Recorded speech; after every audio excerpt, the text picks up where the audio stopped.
Very good afternoon to you. This is TDT Live. I am Stacey Ann Providence.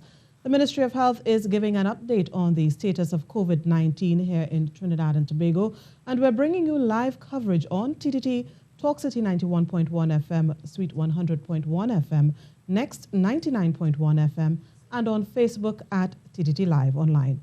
We go now to Manager of Corporate Communications at the Ministry of Health, Candice Alcantara. Good afternoon and welcome to another Ministry of Health virtual media conference on COVID-19. I am pleased to introduce to you this morning Dr. the Honorable Keith Rowley, Prime Minister of Trinidad and Tobago, who is here with us virtually. Also here with us today are the Honorable Terence Dayal-Singh, Minister of Health, Dr. Roshan Parasram, Chief Medical Officer, and Dr. Michelle Trotman, Thoracic Medical Director at Caura Hospital. I am Candice Alcantara at the Ministry of Health. We go now to the Prime Minister, Dr. Honorable Keith Rowley. Good afternoon to you, ladies and gentlemen, members of the national community at home and those of you abroad who have joined us on our many platforms. It's very special good afternoon to members of the media who are once again helping us to communicate with you during this COVID response. A very special welcome to the people of Tobago, among whom I sit at the moment and sharing this broadcast with you this afternoon. Today is, as we welcome you to our regular update on our COVID-19 response, it's interesting for us to just have a little look backwards as to where we are and where we came from. 9 months ago, we were called upon to pay attention to the existence of and coming to us of a virus which had the potential to be very detrimental to our lives and our livelihood. We started by responding in a way to reduce the possibility of the virus inundating us, but I don't think we ever expected that we in the world in a pandemic would never be touched by this virus. We made plans for when we were in fact touched by it. Our initial plans were to not allow easy passage from region to region, and then later person to person. Then, of course, we had our first indications that the virus had come through our borders in Trinidad and Tobago, and we took steps to ensure that the virus did not explode among the population, and we gave it as little opportunity as possible to propagate.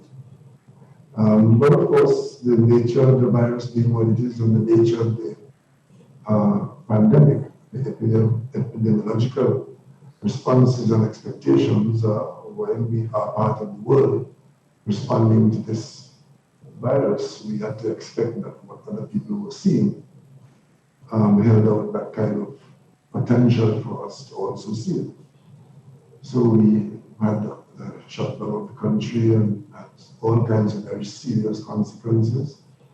And then we kept our position, kept responding in a serious way. And for many weeks, we had very low infections to report.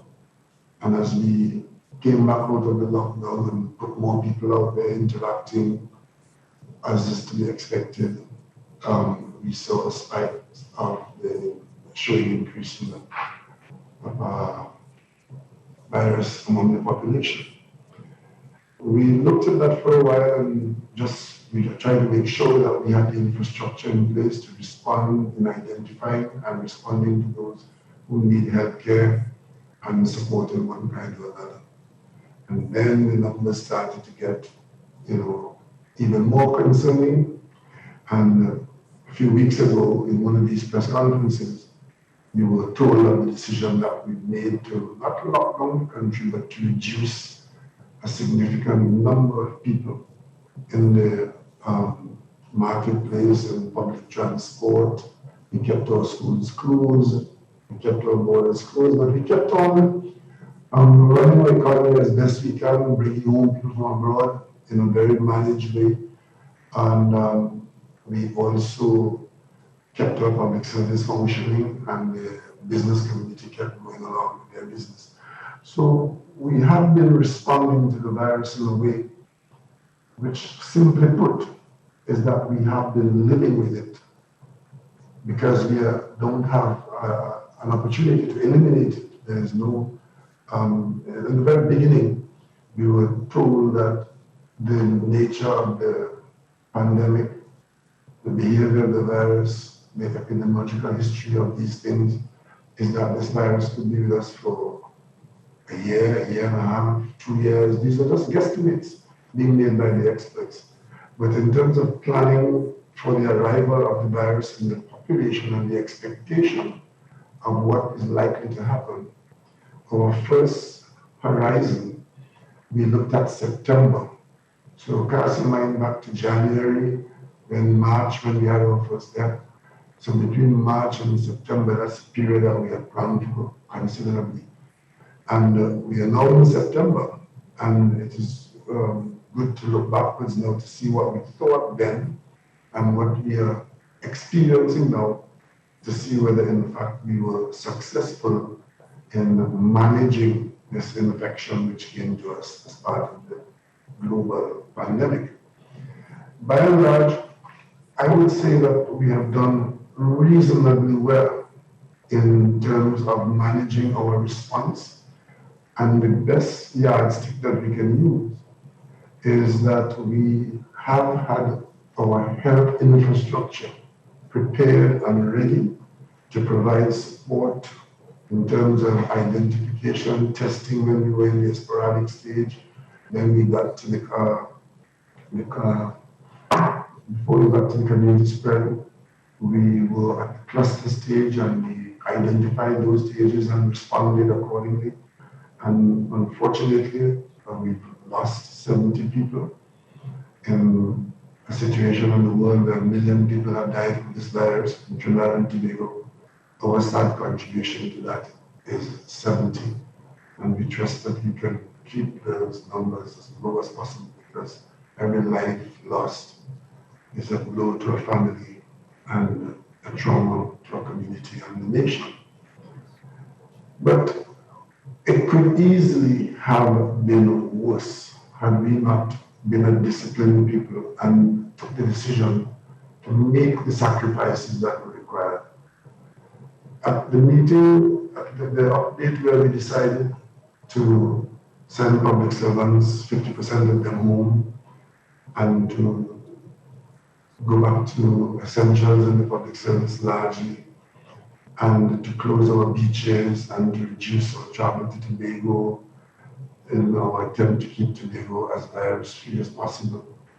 All of those things we did at the update about a month ago, with the expectation that what we've been doing is suppressing the propagation of the virus in the population, ensuring that we are never at a stage where if healthcare is required by any person, that healthcare is not available because we have been overwhelmed by the rate of infection. Today, I would like to ask the doctors to give us their report as to where we are now and looking back on the week, and how we have fared given the decisions we have made to reduce the exposure of the population. So now I would like to ask Dr. Harrison and his team to give us the medical inputs of Trinidad and Tobago's position at this time. Okay, thank you, Honorable Prime Minister, Honorable Minister of Health, Dr. Michelle Trotman, members of the media, members of the viewing and listening public. We first go into the clinical update, which is for today, Saturday, 26th of September. The total number of samples submitted to the Caribbean Public Health Agency as well as the University of the West Indies sites, other sites including North Central Regional Health Authority, Eastern Regional Health Authority, Southwest RHA and Tobago, 30,544. Number of unique patient tests completed, 27,481. Number of repeated samples, 3,063. Number of samples which have tested positive for Trinidad and Tobago, 4,285. Total number of active cases now stand at 2,030, representing a recovery of 53% of our patients so far.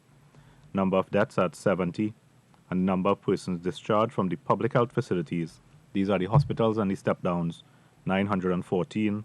Number of recovered community cases, 1,271. In terms of our hospital capacity at this point in time, so at the Caura Hospital and Multi-Training Facility, we have 54 persons housed there. 5 of those are in intensive care units. 8 of those are in high dependency units. At the Caura facility, there are 24 persons. None of them are ICU or HDU type patients. They're all well ambulatory. At the Arima facility, there are 4 persons in the ICU, 6 in total in the hospital. Augustus Long, 1 person. At the St. Anne's Hospital, there are 10 positive persons housed in a parallel system within the St. Anne's compound. At the Scarborough Regional Hospital, there are 5 persons, and at Signal Hill, there's 1. By way of our step-down facilities, we have our Canada Hall facility and Freedom Hall at UWI, having 52 and 45 individuals respectively. In Tobago, there are 9 persons being housed in step-down. With regards to quarantine sites, we have a total of 234 repatriated nationals at this point, spread between 6 facilities. The Chancellor Hotel has 19 persons, Cascadia Hotel, there are 43, Home of Football, 24, Paria Suites, 78, and at the Day Bay facility, 32, representing a capacity of 62% of the quarantine sites. If we could go to my first slide, please. So again, this is the epidemiological curve, not by date of reported sample, but at date that the samples are actually the persons are actually being swabbed.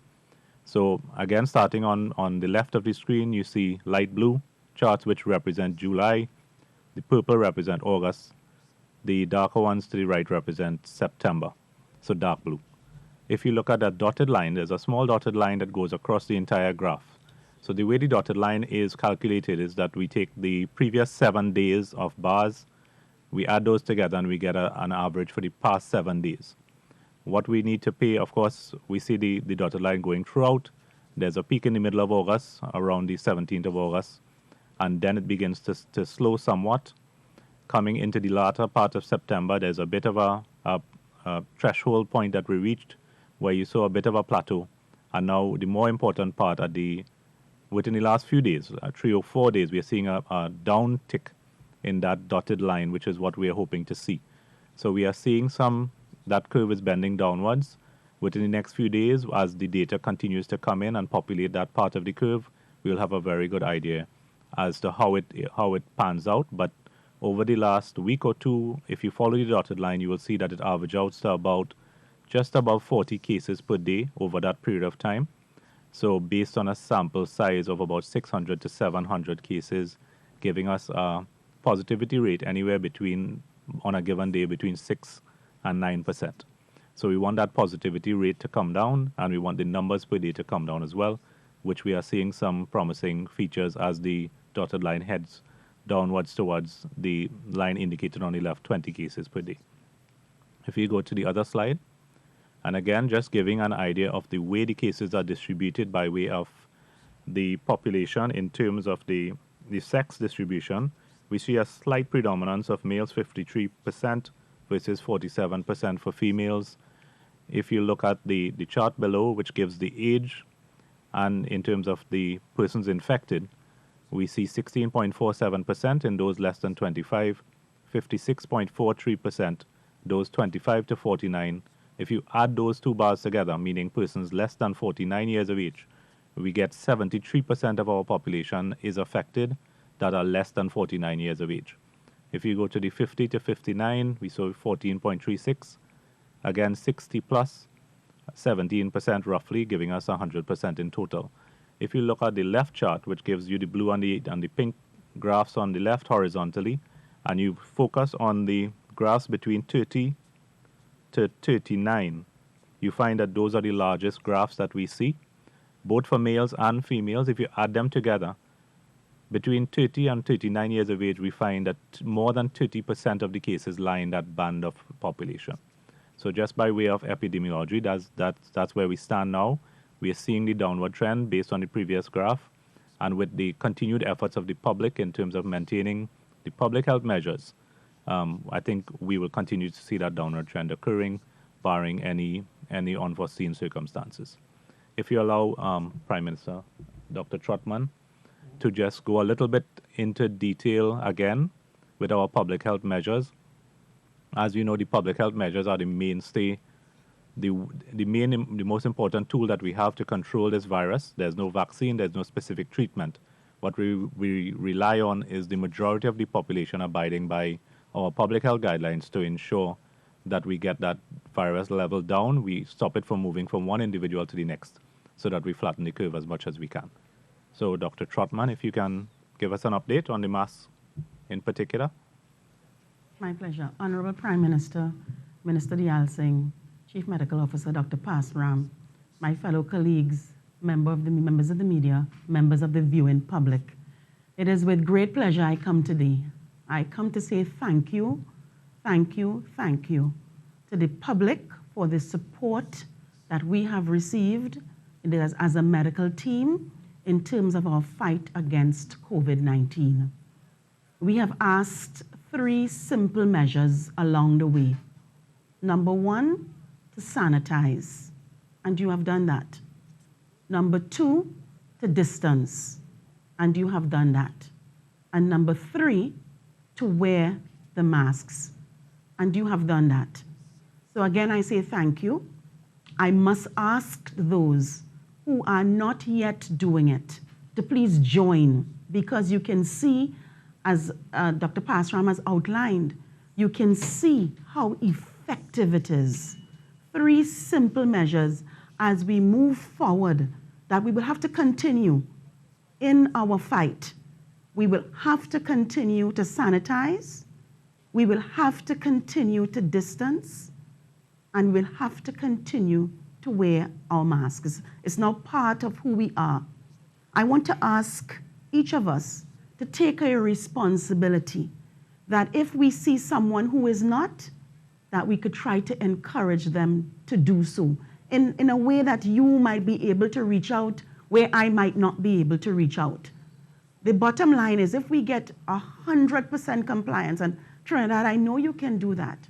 If we get 100% compliance, those numbers will continue to go down and stay down. I want to emphasize, even as we look into the flu season coming on, that the wearing of the mask also helps our healthcare workers, because it helps us against the fight against the flu also.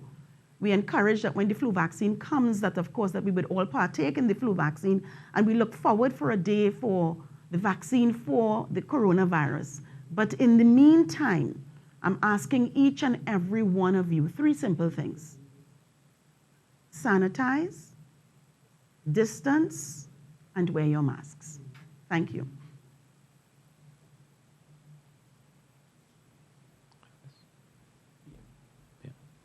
Thank you very much. And we go back to our Prime Minister, please.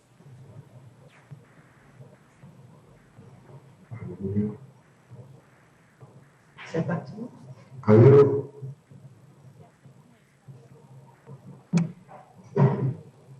Yes, we can hear you, Prime Minister. Okay, sorry, I wasn't hearing you. Sorry about that. Could I ask the Minister to give us a global perspective, to put our situation in perspective, please? Thank you, Prime Minister, and thank you for that opening. Prime Minister, the world, especially the Northern Hemisphere, is going to enter a very, I want to choose the right word, but I think the only word to use is a dangerous phase. As the temperatures drop in the Northern Hemisphere, as fall and winter months come in, those areas are going to be hit now with twin viruses, the coronavirus and H1N1, as Dr. Michelle Trotman spoke to. To date, 32,941,300 319 persons around the world have contracted the virus. And to date, 996,254 have died.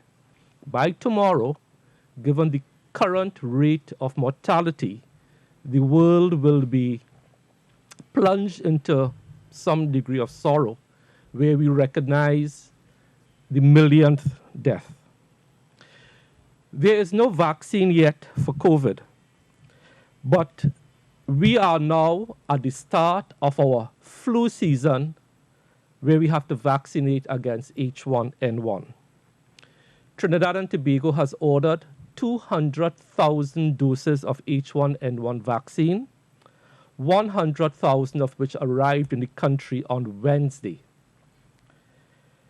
The flu vaccination drive starts next week, Tuesday, the 29th of September, utilizing the first 100,000 which came in on Wednesday.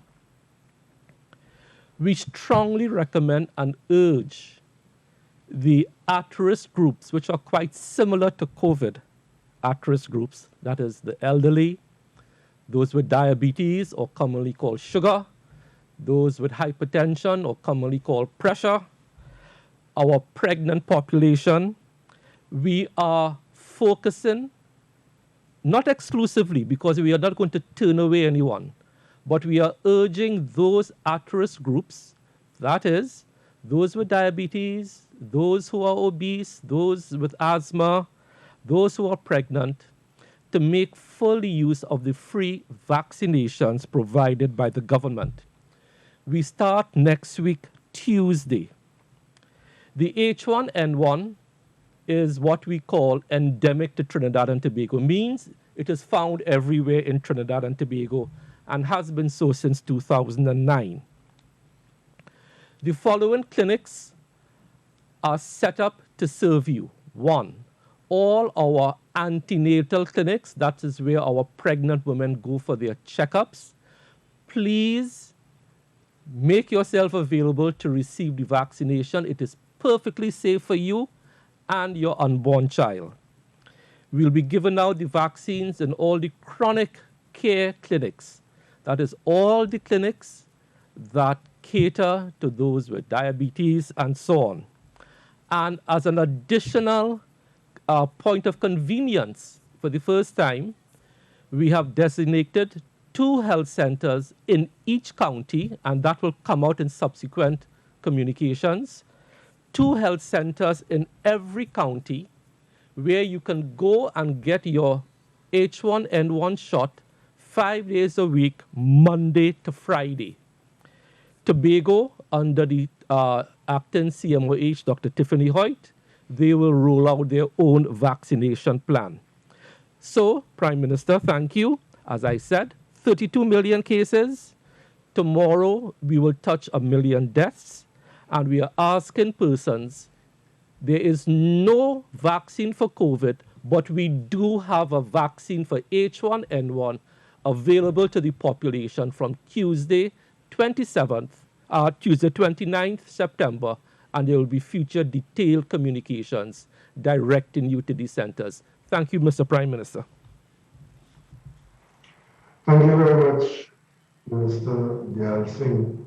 I just want to ask Dr. Parasram to make a couple of comments on one of the exhortations that we made in the context of the protocol, and that has to do with a person who appears to be symptomatic for the flu.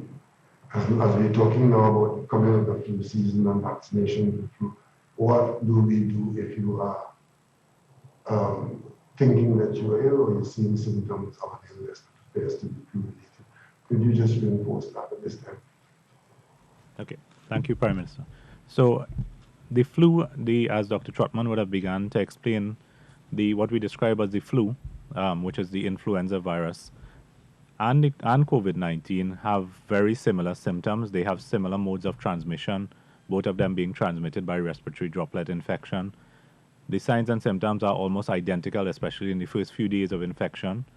So therein lies the there's very difficult for the population on the whole to determine, even when you go to a clinician, determine at the outset if you're dealing with the influenza or you're dealing with COVID-19 without having a test performed. Extremely difficult. So we ask that the same, once you get signs and symptoms suggestive of either of the viruses, that you quarantine, which is the most important thing. You don't go to work or go to school when you're ill, expose anyone else to the vaccine. Of course, if you have mild symptoms, you can stay at home, stay in that quarantine setting. We can reach out to our hotline. The COVID-19 hotline will be used for any sort of viral illness related to the respiratory system as well for clarification.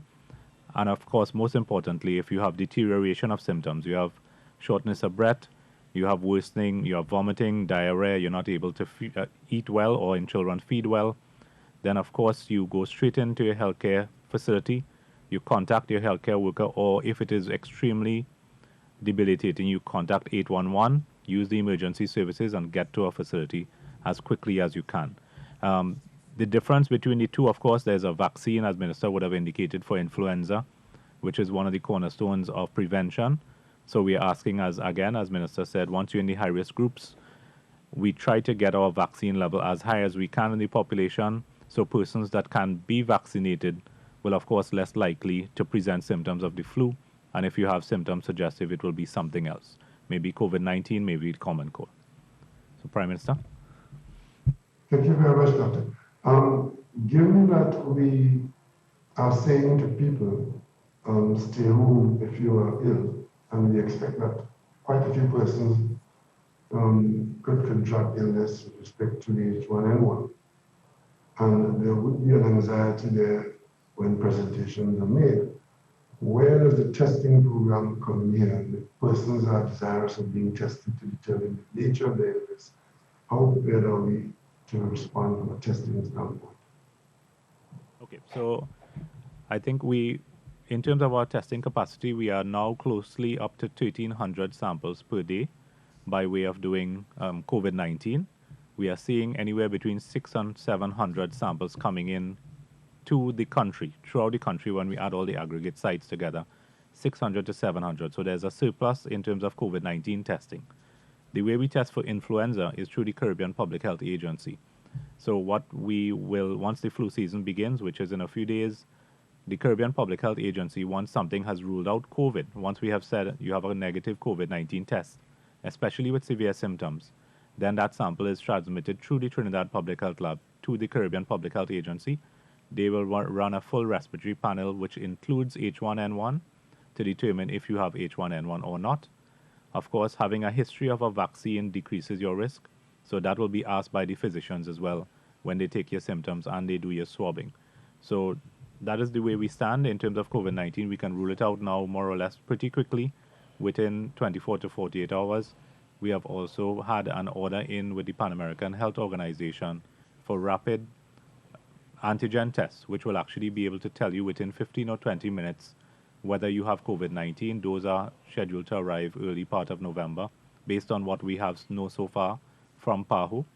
So once we have those tests, we will be even more quickly at the emergency department level, tell you don't have COVID, and then of course we can send those samples onward to the public health agency so they can say what other virus exists at that point in time. Prime Minister, one of the questions people always ask about the flu vaccination is that if I got vaccinated this year, do I need to be vaccinated again? And the answer is always, this is an annual shot, meaning every flu season you need to be vaccinated. The vaccination you got for last year's flu season, and the flu season runs from October of any year to May of the following year. So last year's flu season would have started in October 2019 and finished in May of 2020. So even if you got your shot in May of 2020, you still need to take your shot for this year's flu season, which runs from October 2020 to May 2021. So it's an annual shot. It's every year as the virus changes from year to year. Thank you, Honorable Prime Minister. Thank you very much, Minister and members of the health team.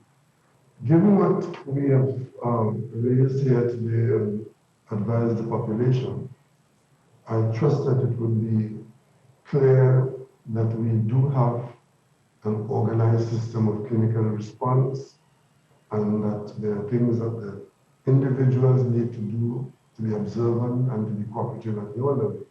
And if you do need to get further support and involvement of the health team, you communicate and share the structure that we have. We try to ensure that the health system is able to respond to the situation as it may develop with respect to normal flu, and we call it that, and of course the new virus, which is the COVID-19. We did say that we needed a certain period of time to bring down the levels of infection, which we started out with last month. And we said that we would look at it, and by the 11th of September, which is a week away from now, we would have had sufficient time for incubation and infections to occur, and for us to map and follow them, and to determine what level of exposure is anticipated or is expected as a response. And given the numbers that we have now, we are concluding that the system of withdrawal and restraint that we have is working to our benefit, because it appears from the average, the curve that is based on the average, the weekly average, that things are, the level of infection has been reduced, and we will want it to continue to be so, because even though it has been reduced, it is still too high. Let me just mention that at 40, an average of 40 persons per day on your rolling week average is good as compared to when you were well above 100 and so on. But in the context of where we're aiming to be, especially since we want to participate in regional and international contacts, there's something called a bubble, which the Caribbean governments are trying to work out, where we can all get to a certain level, and I don't want to use the word acceptable, I want to say a level that we can deem to be really, again, I don't want to use the word comfortable, but that's the word that we should be using, that the level of infection is low enough for us to mix and mingle without resulting in an explosion. Once you have an explosion, you are forced to take very drastic action. You will see one Caribbean country, which would have opened up a few weeks ago, and soon after, there was a major explosion in infections, and that country had to shut down and go into even more drastic closures. And only today, or was it yesterday, the IMF experts were warning that as we take the withdrawal as part of our management, and we come out from stages of withdrawal, that we should not do so with too much speed, because to do that is to increase the level of risk, and it can be counterproductive. So what we're being advised by the experts who look at the whole world's program and give a worldview is that as we're coming out of periods of withdrawal, that we do so slowly and carefully so as not to risk. That being so, we here in Trinidad and Tobago, being in the state that we are in now, the decision that we made in the last few weeks and seeing the results that we've seen, today I simply want to ask the country to continue with the prescription that we have made and that appear to be working. So today there will be no new legislative change to what is on the books. The legislative authority for the changes that we have made will stay, they will remain in place until the 11th of October. And hopefully, if we continue with the cooperation that Dr. Trotman had pointed out, and if those who have not been participating join us, participate, we have every reason to believe that we will continue to depress those numbers. And we are aiming, our next target with respect to the depression of the numbers is to try to get down to the vicinity of 20 20 infections per day, which is what the Caribbean leaders have set as a target to participate in this bubble, where if we get down to that level of 20 infections per day or less, we can then interact with the people of Grenada, Barbados, and Lucia, and then have some kind of economic contact and travel arrangements between us. But in the meantime, if we are not down there, then we are outside of the target that is set. So we have set that as our target to get there, to be able to participate, because that participation has serious economic implications for all of us. And then also we are continuing to bring home those persons who went out and were left outside when the borders were closed. We keep working assiduously on that. We did that exemption so they could make arrangements. And we do have a number of flights coming in on a fairly regular basis, bringing people home.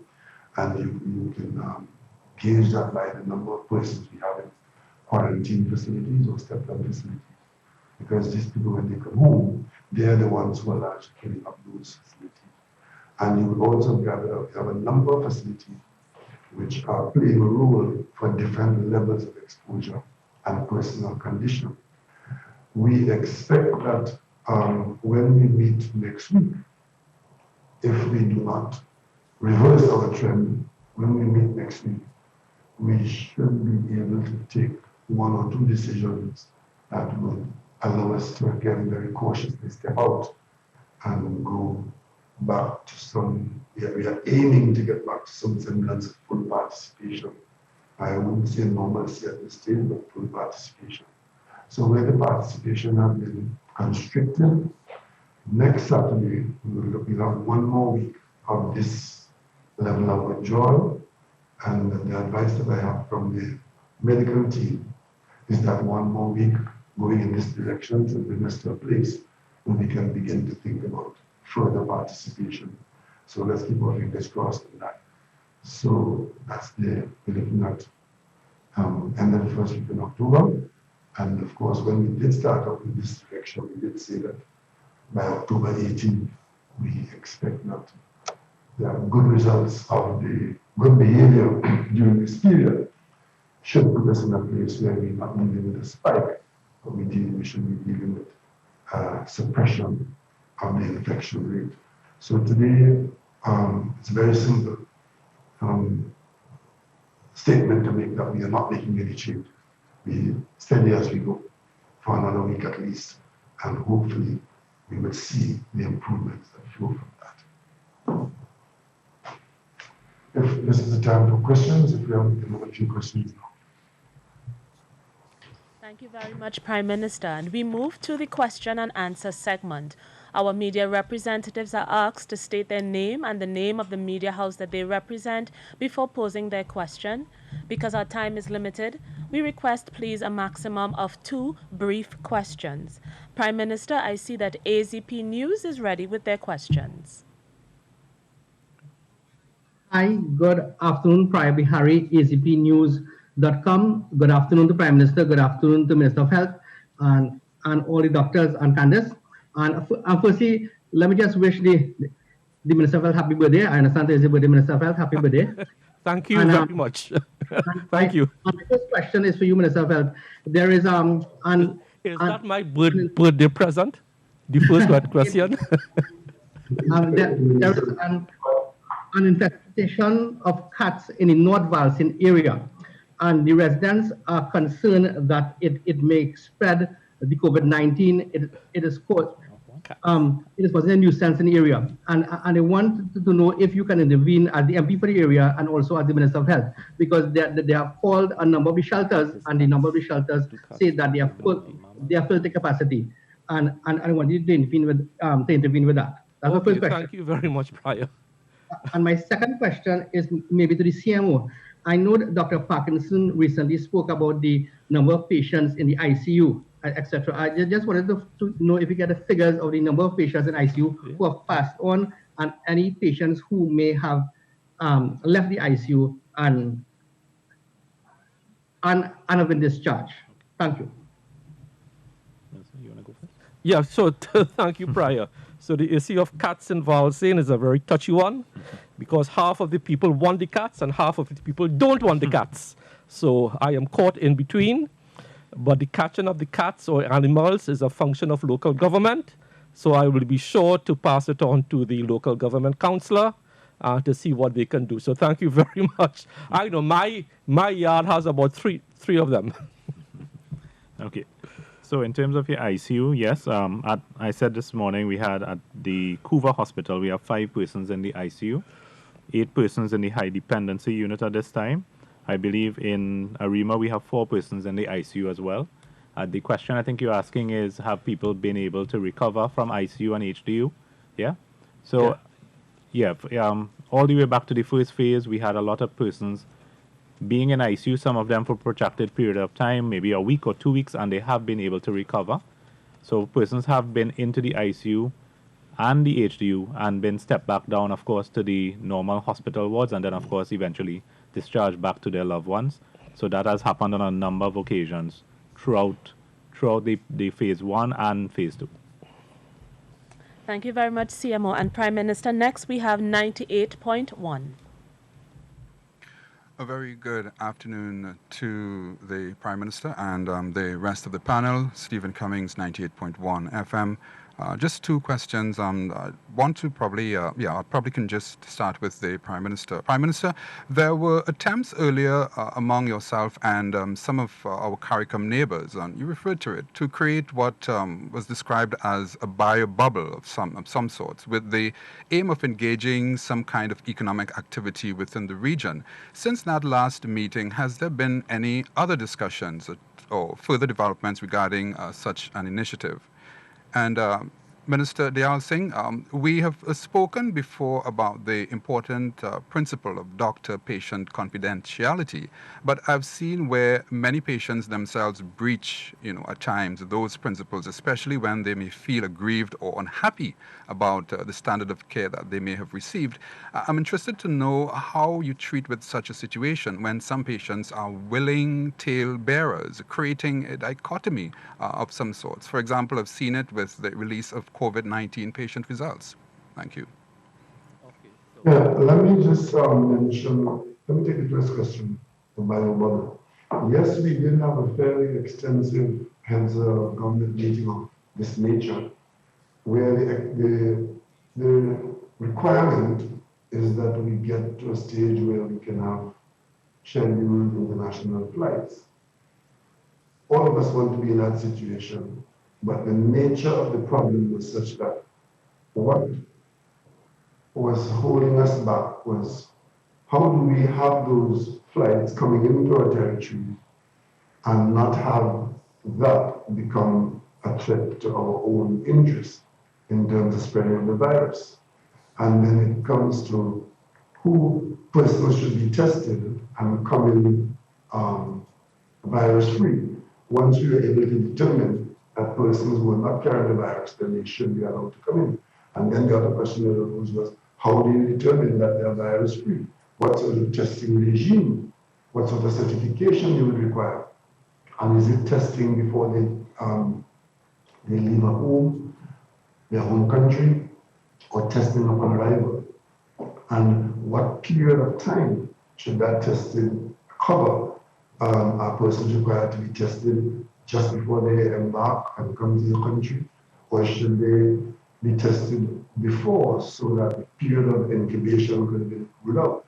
And the answers to all of these questions were such that it created a huge uncertainty gap. And the Prime Minister of St. Lucia, which is St. Lucia being a country that has been relatively low infected, you had a question of persons being required to be tested 7 days before they travel. Only yesterday you've seen a Bloomberg position from the Prime Minister of St. Lucia advancing that as a possible yardstick. But then because of the nature of the virus, and it's one could test early and be negative, travel, and then later on you are still in the incubation period, and then you test positive. But in the meantime, if you have mixed people other passengers on the plane, as well as people in the country that you arrived at. You have a big problem now because the person who was positive had been circulating. So all of this led us to a position, I just mentioned, that the level of infection, the rate of infection, the level of exposure should be relatively low if the national infection rate is 20 or less per day. Now that is a yardstick that I think the experts here, the health person, the epidemiologists who look at the numbers and determine the risk that's involved. And it was determined that if the numbers are in the vicinity of 20 or less per day in our community, then one could reasonably expose oneself to persons coming from that community and not be unduly exposed to infection. So that is where we are with that, and some Caribbean countries are beginning to use that yardstick and opening their borders gently to those testing regimes. And so there are categories of countries now. There are countries that are deemed to be high risk, where the infection level is high, and like the United Kingdom and the United States, unfortunately, those are our main suppliers of passengers coming to us. And then there are low-risk countries where the infection level is lower. And the heads of government position is that from low-risk countries, we can begin to think about having them come in with an acceptable testing regime. And to participate in the bubble, you need to be 20 or less per day.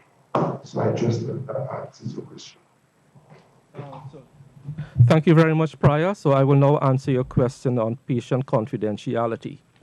If we take the doctor-patient and the lawyer-client relationship, it is not a two-way street, it's a one-way street, meaning confidentiality only applies to the lawyer or the doctor.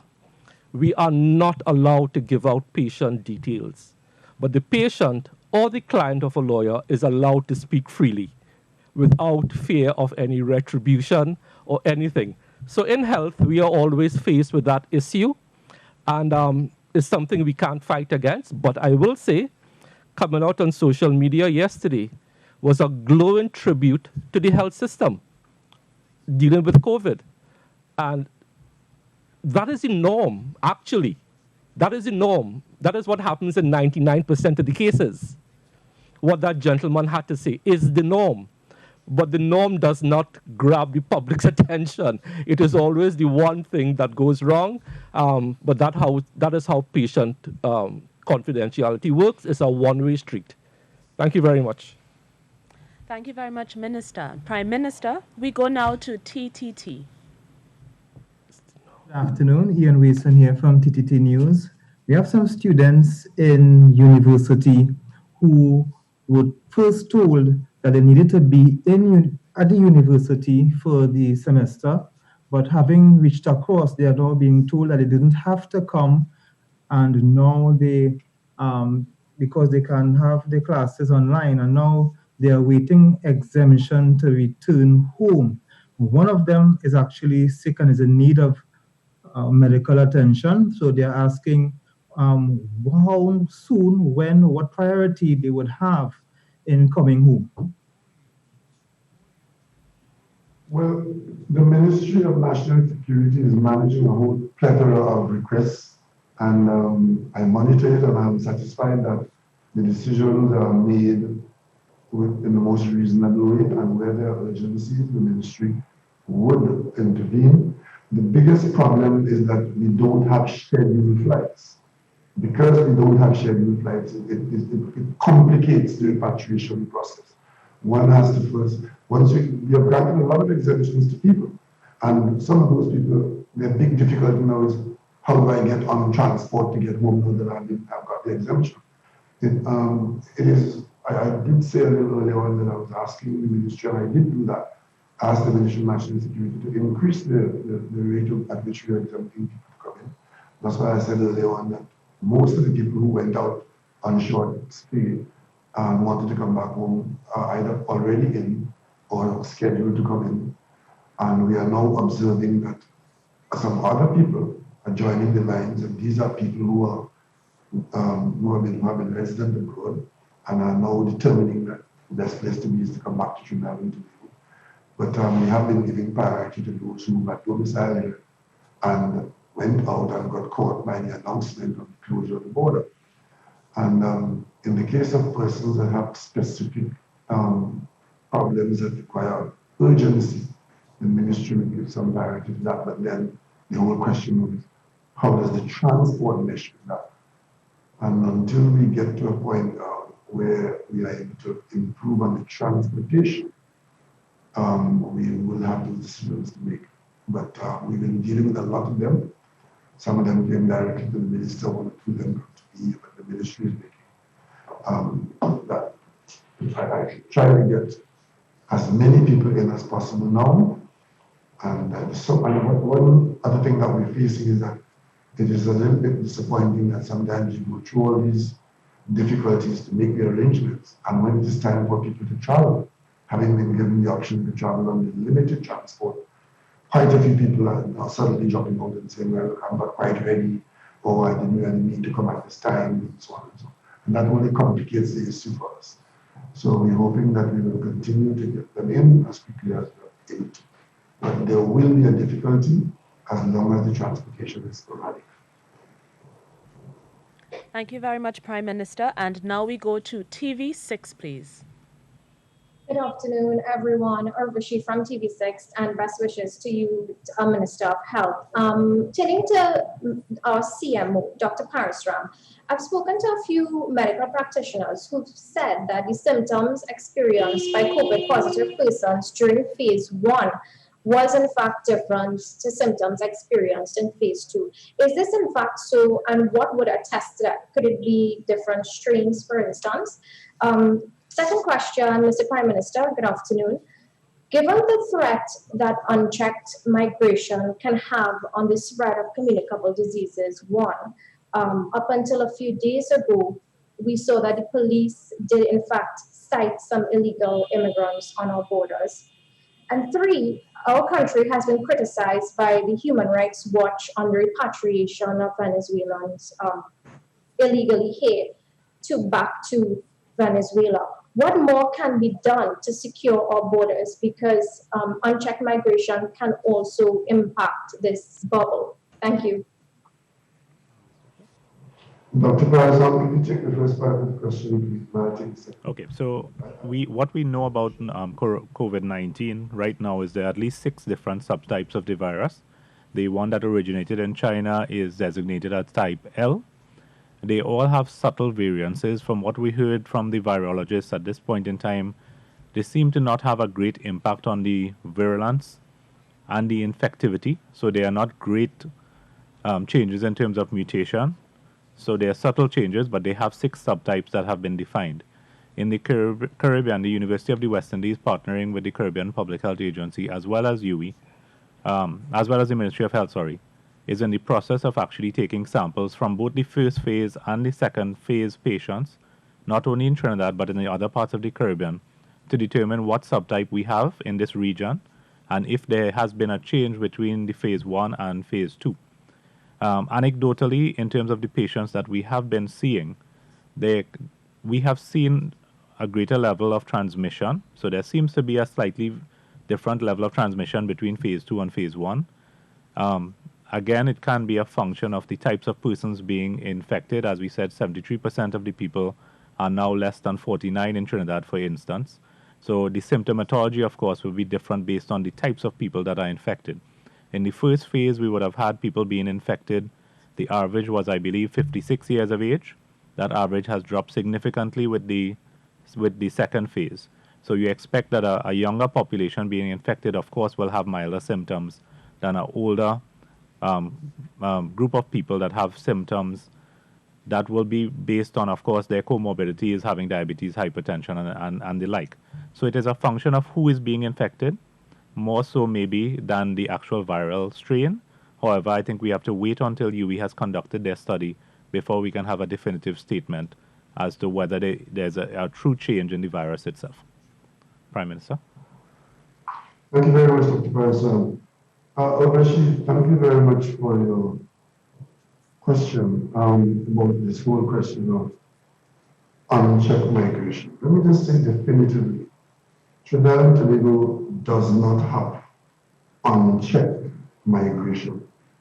It is because we have checks on migration that you see news items from time to time that persons from our neighborhood, and by neighborhood I mean Southern Caribbean mainly, Venezuela and elsewhere, that persons are apprehended for coming into the country improperly, illegally, or attempting to come into the country.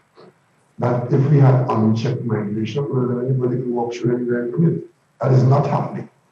We have, from the major problem we had in that situation was Venezuelans crossing by sea into Trinidad and Tobago.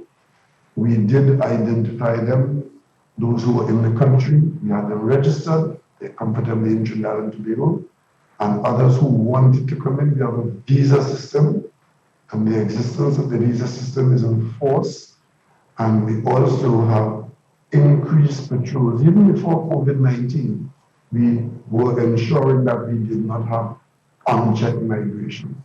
We were stemming migration by stopping people, or if they did get in, we apprehend them in Trinidad and Tobago, we restrain them, and we repatriate them. Only recently, we repatriated about a number of 160 persons, and sometime before that, we repatriated about 200, and our policy is to repatriate persons who actually make it through illegally. And therefore, it is not correct to say that we have unchecked migration.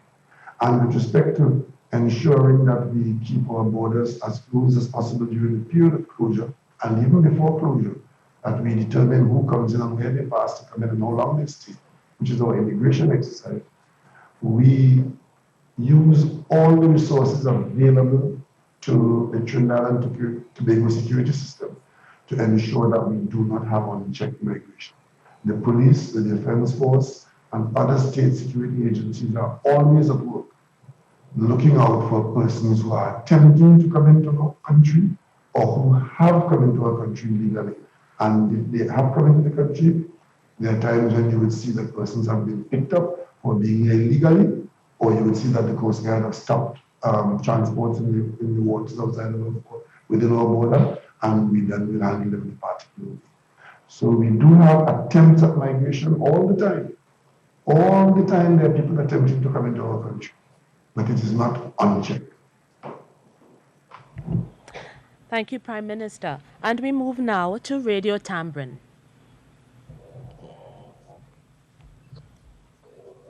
Good afternoon to the Honorable Prime Minister, Minister of Health, and the doctors and other persons present. Clayton Clark, Radio Tambrin, 92.7 FM. My two questions. Mention was made that there are more men testing positive for the coronavirus. Any research or analysis of that data has been done? What is it saying? Is it a cause for concern, and anything that being thought about to address those numbers? And secondly, the transport of patients, corona-positive patients from Tobago to Trinidad has by largely been good, smooth transition transport, with the exception there was one issue of a patient raising concern about the conditions on the Coast Guard boat, and they gave a sort of grim picture on one of our media houses a couple of days ago. Has that issue been brought to the attention of Dr. Parisram? What has been done to address, if it was done, if the issue was raised, what has been done to address that concern? Thank you. So when I showed the graph earlier, basically 47% of the persons infected are female, 53% are male. In the grand scheme of things, that is almost 50-50%. So I don't think there's a great difference between the two. A slight male predominance. However, having said that, we are looking at target groups for persons infected. As I said, that age group 30 to 40 and the age group less than 49 in the population. When we target our media campaigns and our communication campaigns, we have to look to those age groups of people being infected to have targeted campaigns as well to determine so that we can bring the rates of infection in those groups of people down. So it is a good start with the general male and female, but I think more importantly, we're dealing with the age groups to target our population campaigns, it needs to be targeted at those age groups predominantly that are being infected more frequently. With regards to the Coast Guard, I'm not aware that there was any conditions. However, I will liaise with Ministry of National Security to see what is the issue with regards to that. But having said that, the number of transfers between Trinidad and Tobago are now very little, because Tobago now has the capacity to treat their patients in-house by way of their ICU, HDU, and hospital centers. Only if the capacity is outstripped, then they will be coming to Trinidad. In the early days of the epidemic, every positive that they had would have had to been transported across, but that has now changed, and they can now house their patients in Tobago. Thank you very much, CMO. And we move now to CL Communications, please.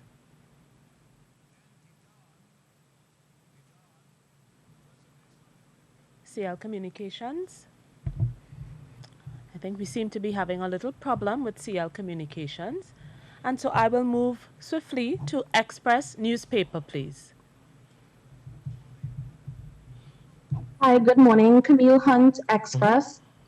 Prime Minister, you spoke about the repatriation process and the scheduled flights not being available. Forgive me if this was addressed before, but I'm having audio issues, so I might have missed it. But every day I'm getting emails and messages from people in different countries saying that they've applied for exemptions, but they haven't received any response. And they are willing to charter their own flights, but they're not hearing anything from the Ministry of National Security. So what is the holdup in getting persons home who are saying that they can charter their own flights? Also, some time ago, the minister had said that financial aid would be sent to certain embassies so nationals abroad can access it if they need assistance. But we're hearing stories every day of people running out of food, running out of money, out of medication. What is the status of that aid? And has anyone been able to access it so far?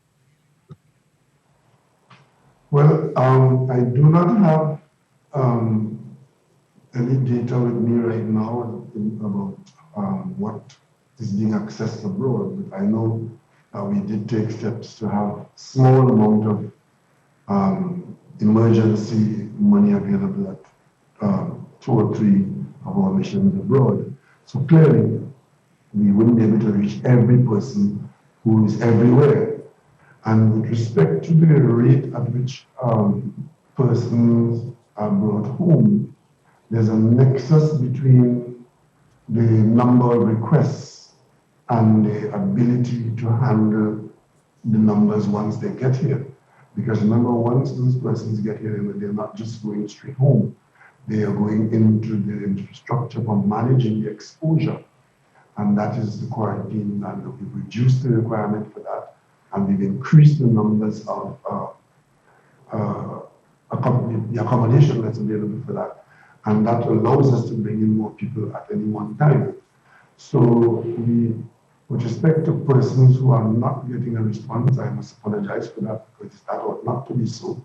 Once persons communicate with the ministry, one way or the other, they should be responded to be told or to be kept in the loop as to where they are. But the ministry will be making decisions based on what is available. For example, if a person calls in from, say, Nepal, and one calls in from Florida, there's a very long arrangement between somebody in India or Nepal getting to Trinidad and Tobago, because we know that there isn't much of a transportation available there. So you have to work longer with that person before an exemption may be granted or it may waive. Whereas somebody in Florida, if you grant an exemption, then it's usable in a shorter space of time. So these are the things that the ministry will be managing and trying to get everybody from everywhere coming home at different times.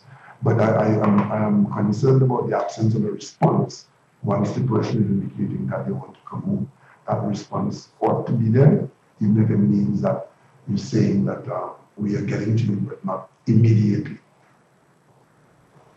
Thank you very much, Prime Minister. We move now to CL Communications. I think we're ready for you now. CL Communications, great. Good afternoon. Hearing?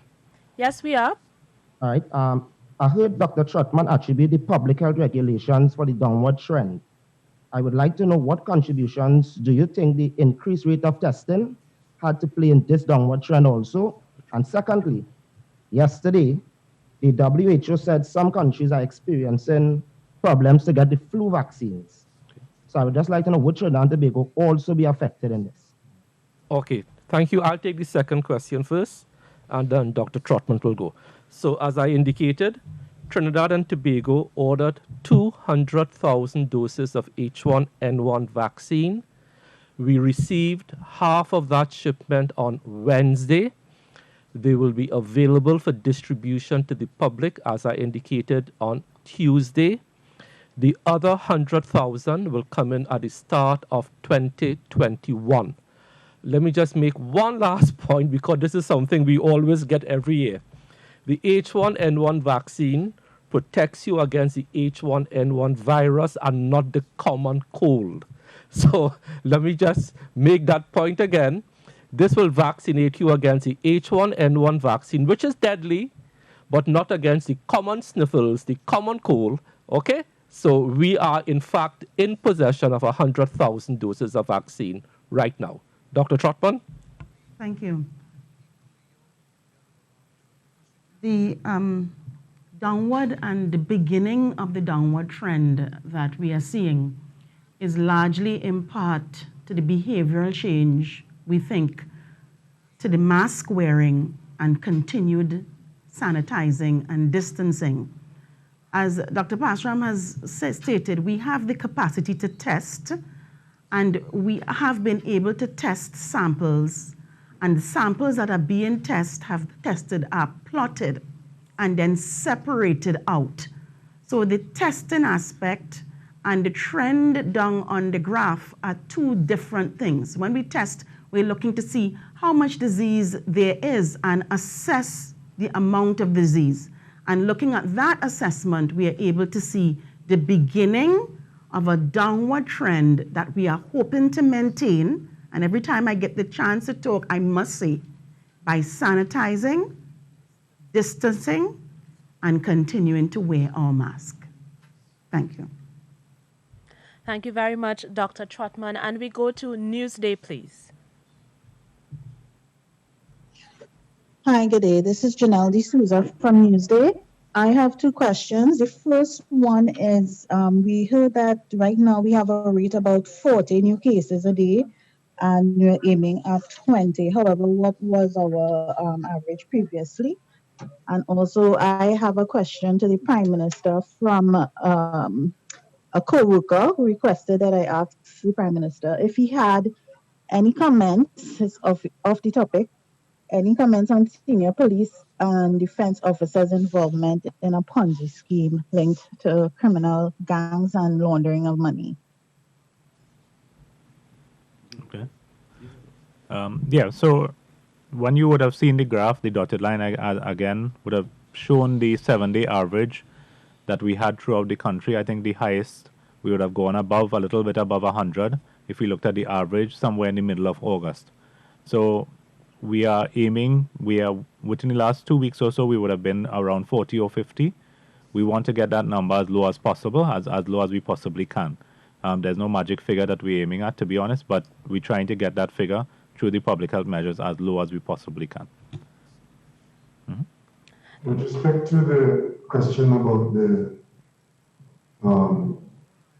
defense force and police officers involved in pyramid issues, I wouldn't want to respond to that today, because today we want to focus on the national COVID-19 challenges. However, sometime in the very near future, I expect that as I learn more about what is happening in the area of this financial windfall and its legality or illegality, I'll be able to speak to it.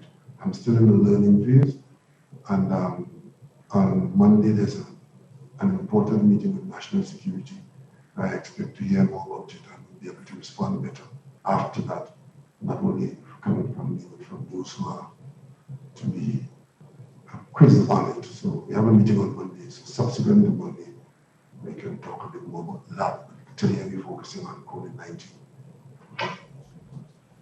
Thank you very much, Prime Minister. I think we have a question from CNC3. Could we please open up for CNC3? I think we had a question from them at some point.